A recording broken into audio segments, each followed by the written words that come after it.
बिस्मिल्लाहिर्रहमानिर्रहीम। अस्सलाम वालेकुम दोस्तों, मैं हूं आपका होस्ट मोहम्मद याकूब और आप देख रहे हैं MY सॉल्यूशंस। दोस्तों, आज की इस वीडियो में जो आपने थंबनेल में पढ़ा है इंशाल्लाह वही चीज़ें आपको मिलेंगी।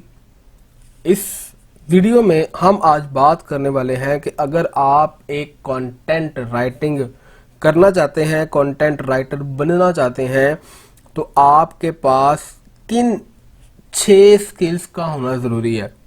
ये 6 स्किल्स जिस बंदे के पास, जिस कंटेंट राइटर के पास होंगी, इंशाल्लाह वो पर्सन बहुत ज़्यादा तरक्की करेगा इस फील्ड के अंदर। तो वीडियो की तरफ जाने से पहले अगर अभी तक आपने हमारे चैनल को सब्सक्राइब नहीं किया तो काइंडली इसको सब्सक्राइब कर लीजिए और बेल आइकॉन पर क्लिक करना हरगिज़ मत भूलिएगा, ताकि हर आने वाली वीडियो का नोटिफिकेशन आपको मिलता रहे। तो दोस्तों, बात करते हैं कि कौन कौन सी स्किल्स आपको चाहिए। फर्स्ट वन है ओरिजिनलिटी। ओरिजिनलिटी का मतलब है कि आपका काम 100% आपका अपना होना चाहिए। किसी का आपने एक वर्ड भी कॉपी पेस्ट नहीं करना। कंटेंट बहुत सारा अवेलेबल होता है, बहुत सारी साइट्स के ऊपर वही बात जो आप लिखना चाह रहे हो अवेलेबल है, लेकिन आपने उसको अपनी लैंग्वेज के अंदर, आपने उसको अपनी वर्डिंग में कन्वर्ट करना होता है। इसको हम पैराफ्रेज भी कह सकते हैं।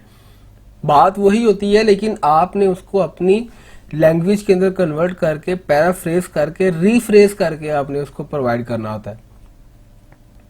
तो पैराफ्रेजिंग की वीडियो मेरी इस चैनल पर पड़ी है, वो उसका डिस्क्रिप्शन में आपको लिंक भी मिल जाएगा कि आप किस तरह से पैराफ्रेज कर सकते हैं।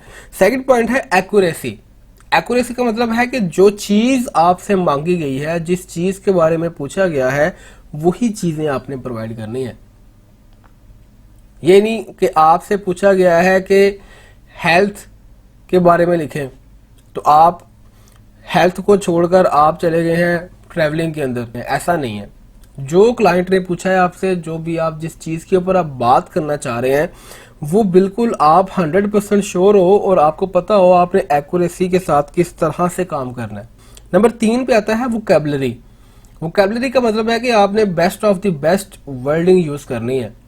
ना बहुत ज़्यादा आपके हाई क्लास वर्ड्स हों, ना बहुत ज़्यादा लो क्लास के हों, मिडिल में रह के आपने बात करनी है, ताकि हर बंदा उसको आसानी के साथ पढ़ सके, समझ सके।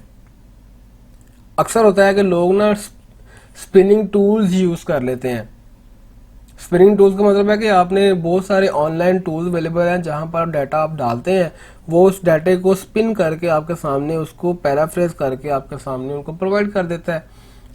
उसको अगर आप चेक करेंगे जाके प्लेजरिज्म टूल्स में, तो प्लेजरिज्म नहीं आता, लेकिन अगर उसको क्लोजली आप पढ़ेंगे ना तो बहुत ज़्यादा उसमें प्रॉब्लम आती है कि वर्डिंग उसने बहुत ज़्यादा टफ यूज़ की है, जो कि आम बंदे की समझ में नहीं आ सकती। लिहाजा जो वर्डिंग आपने यूज़ करनी है, कोशिश करनी है कि आपने एक तो इस तरह के टूल्स इस्तेमाल नहीं करने, और दूसरा ये है कि आपने जो भी काम करना है प्रॉपरली आपने समझ लेना है कि यार इसकी अच्छे से अच्छा वर्ड आपने यूज़ करना है।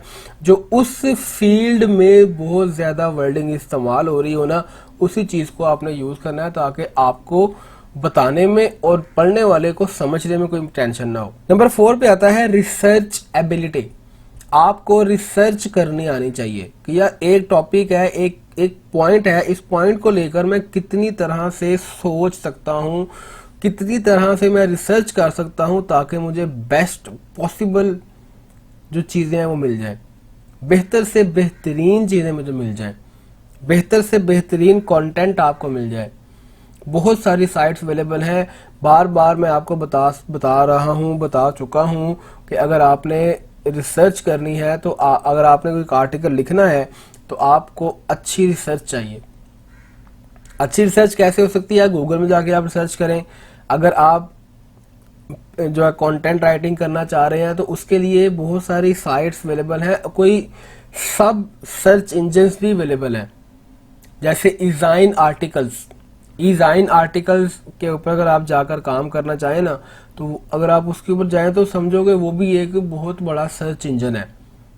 आप वहां पर जाकर किसी भी टॉपिक के बारे में लिखेंगे तो आपको बहुत सारा कंटेंट वहां से मिल जाएगा। तो रिसर्च करना आपको आना चाहिए। ये हमारा नंबर 4 स्किल है जो कि कंटेंट राइटिंग करने वाले बंदे को के पास ये स्किल भी होनी चाहिए। नंबर 5 पे आता है स्पीड।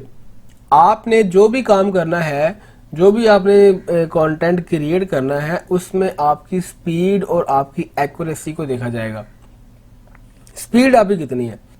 अब 1000 वर्ड्स एक जो प्रोफेशनल इन फील्ड के अंदर जो बंदा ऑलरेडी अवेलेबल है वो तो आसानी के साथ कर लेगा, क्योंकि उसका तो हैबिट होती है कि उसने डेली के 3000 4000 5000 वर्ड्स लिखने ही लिखने हैं, वो तो आसानी से कर लेगा। लेकिन जो बंदा एक नया नया इस फील्ड के अंदर इन हो रहा है, उसके लिए एक दिन के अंदर 1000 वर्ड्स, वो भी अच्छी खासी रिसर्च करके ओरिजिनलिटी के साथ उसने वो प्रेजेंट करना है। तो फिर इसका बेहतर हल ये है कि आप अपनी जो है ना टाइपिंग स्पीड थोड़ी बढ़ा लें, टाइपिंग के कोर्सेज कर लें। सॉफ्टवेयर अवेलेबल हैं ऑनलाइन, उनको डाउनलोड करें, टाइपिंग मास्टर को डाउनलोड करें, उसके अंदर अपनी राइटिंग स्पीड को बढ़ाएं ताकि आप मैक्सिमम कंटेंट मिनिमम टाइम के अंदर आप प्रोवाइड करने वाले बन जाए। नो डाउट कि आपके पास मटेरियल बहुत अच्छा है, लेकिन अगर आपके पास स्पीड नहीं है उस मटेरियल को डिलीवर करने की, तो क्लाइंट आपका कल को आपसे नाराज भी हो सकता है। और नंबर 6 पे आता है क्रिटिकल थिंकिंग, कि जो भी आप चीज लिख रहे हैं उसमें आप किस हद तक आप सोच सकते हैं। अगर आपको एक टॉपिक दिया गया है, इस टॉपिक को आप कितनी तरह से प्रेजेंट कर सकते हैं। जैसे हेल्थ एंड फिटनेस है, तो आप हेल्थ एंड फिटनेस को रिलेट कर सकते हैं कि अगर आप हेल्दी फूड्स खाएं, अगर आप फ्रूट्स खाएं, तो आपको आपकी हेल्थ मेंटेन रहेगी। मजीद अगर आप इसको ओपन करेंगे, ब्रॉड करेंगे, तो फिर आप ये कह सकते हैं कि यार अगर आप हेल्दी फूड खाएं, साथ साथ आप अपनी फिटनेस पर तवज्जो दें, वॉक करें, रनिंग करें, जॉगिंग करें। मतलब कि क्लाइंट ने तो आपको जस्ट ये एक कहा कि यार मुझे सिर्फ इस टॉपिक के ऊपर ना कंटेंट चाहिए, लेकिन उस कंटेंट को कितना क्रिएटिव बनाकर आप पेश कर सकते हैं, that will be known as critical thinking. ये चीजें अगर आपके अंदर डेवलप हो जाएं तो आप ना सिर्फ कंटेंट राइटर बनेंगे बल्कि आप एक सक्सेसफुल कंटेंट राइटर कहलाएंगे। तो उम्मीद करता हूं कि आपको ये वीडियो भी पसंद आई होगी। जाते हुए अगर अभी तक आपने हमारे चैनल को सब्सक्राइब नहीं किया तो काइंडली इसको सब्सक्राइब कर लीजिए और बेल आइकॉन पर क्लिक कर लीजिए ताकि हर आने वाली वीडियो का नोटिफिकेशन आपको मिलता रहे। अपना बहुत बहुत ख्याल रखिएगा। अल्लाह हाफिज।